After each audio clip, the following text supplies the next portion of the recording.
Kami po na mga ministro at manggagawa, kasama po ang aming sambahayan, mga may tungkulin at mga kapatid dito po sa Distrito Eklesyastiko ng South Korea, ay nagpupuri at nagpapasalamat po sa ating Panginoong Diyos at sa ating Panginoong Hesukristo sa pag-iingat at pagliligtas at sa patuloy na pagkakaloob ng masaganang tagumpay sa lahat ng mga gawain sa loob ng Iglesia ni Cristo.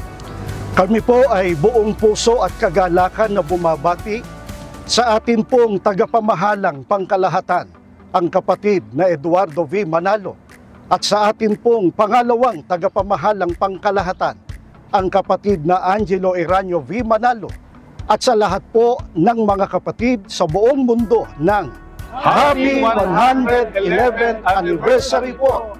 Purihin po ang Panginoong Diyos at ang Panginoong Hesukristo.